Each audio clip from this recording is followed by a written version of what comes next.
And welcome back to the Metaphysical Apothecary. We are your hosts, Megan and Shannon. We are also known as the Scorpio Sisters, and we are here to explore the mysterious, magical, and the arcane.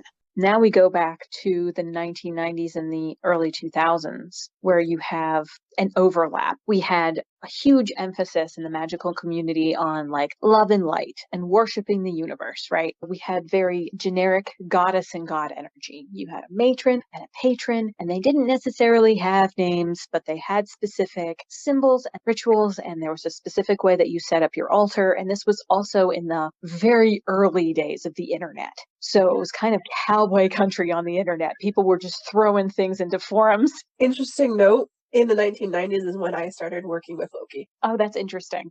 Mm-hmm. He enjoyed the cowboy culture. That was the resource we had to connect with each other. Yes, he did. He enjoyed that wild, wild west that we still kind of do have, but not in the same extent. It's a different kind of Wild West now. Yeah.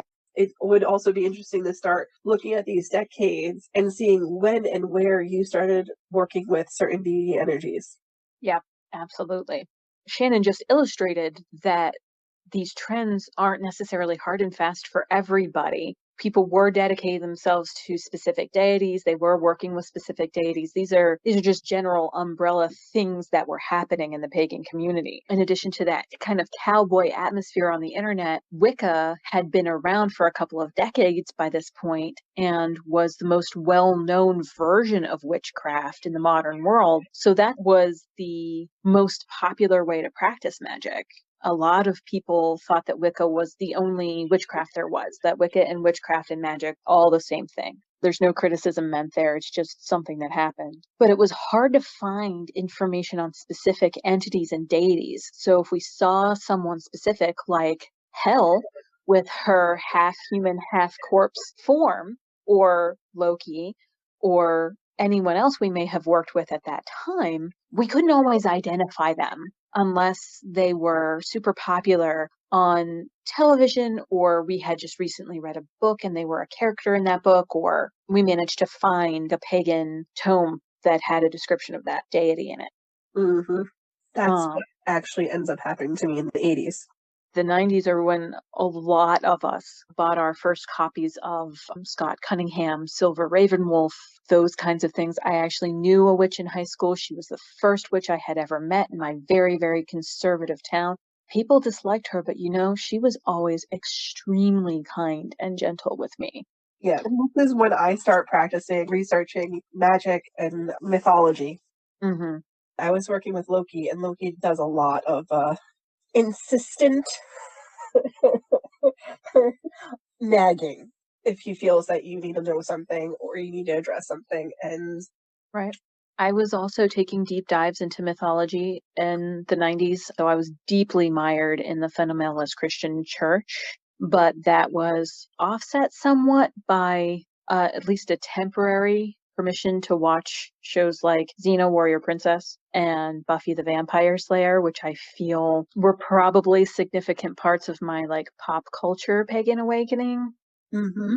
I think it was actually me becoming too comfortable with those concepts for their taste that led my parents to say, no, we're not going to engage with this anymore. Mm-hmm.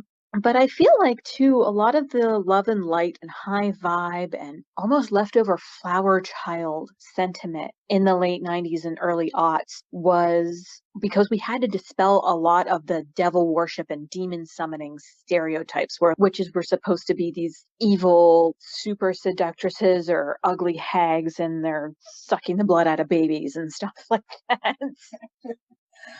And unfortunately, that was something that was actually very prevalent on different shows, like A Haunting. Yes. And then they would say, oh, yes, they used the Ouija board and summoned the devil. And that's why all these horrible things were happening and the house was haunted. Or they started worshiping witchcraft and Wicca, and that invited all the bad entities because that's a bad religion or whatever. And it's like, I know during that time I had already started diving into the research of Wicca, witchcraft, like I said, mythology. Yeah. So even though I enjoyed the paranormal side of things, I enjoyed the haunting, and it was one of the few places of information on television that you could actually watch about paranormal. It always annoyed me when they shame, blame, and still try to say that Wicca in particular was devil worship. I was like, please do your research. Even then, please do your research. Right. Part of it was the shock value and getting audience to engage with it. I believe that the late 80s and early 90s, to move back a decade, were also the heyday of like the satanic and the demonic and the paranormal horror movies.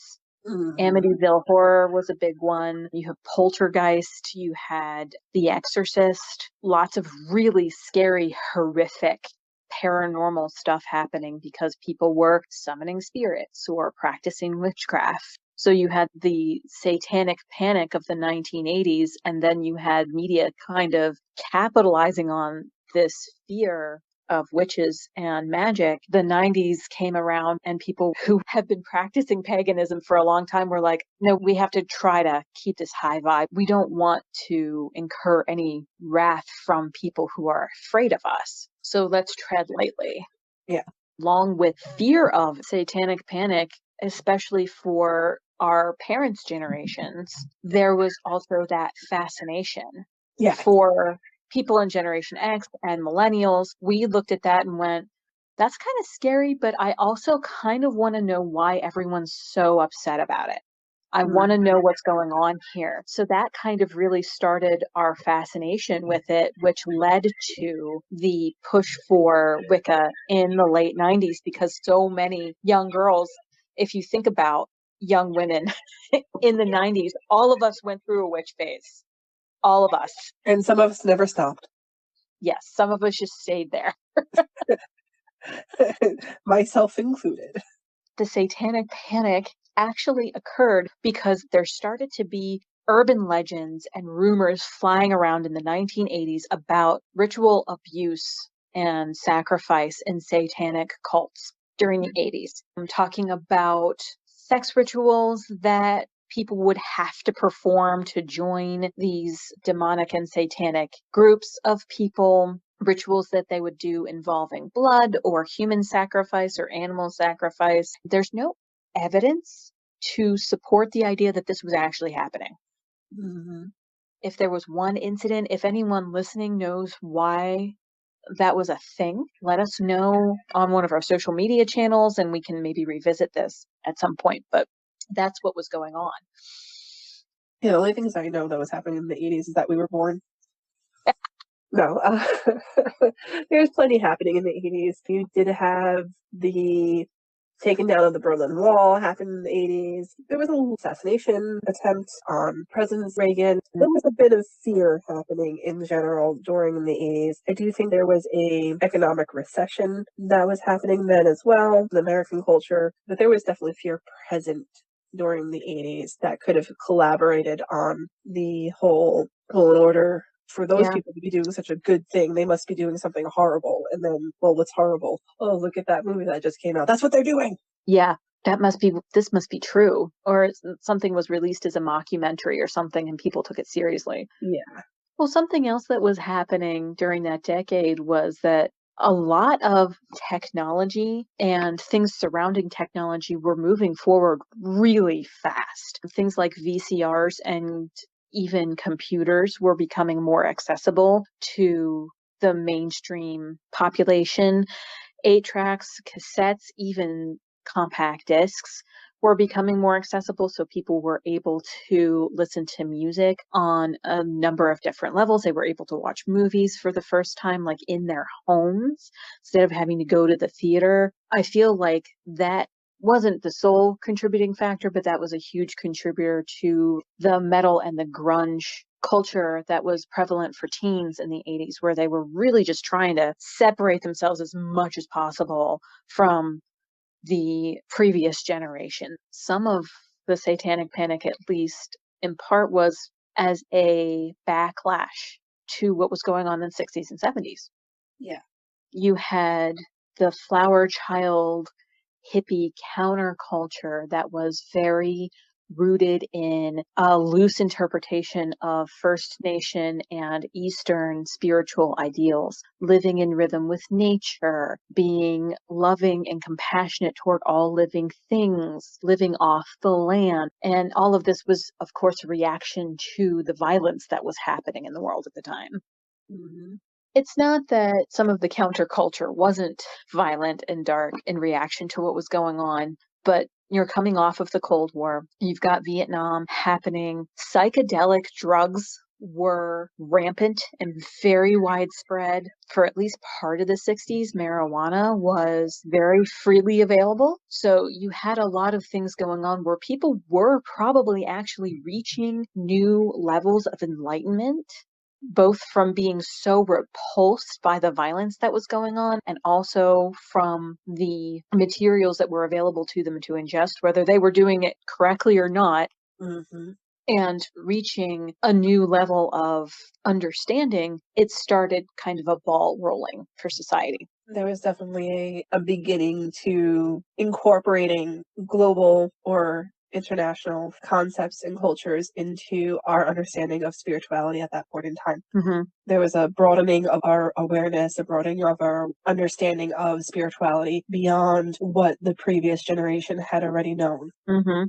And the previous generation was also pretty resistant to it because they were already traumatized. Yeah. Let's be honest here. It didn't go very long before you entered into another war from the previous generation. Right. There was a lot of fear factors that the previous generation were definitely dealing with.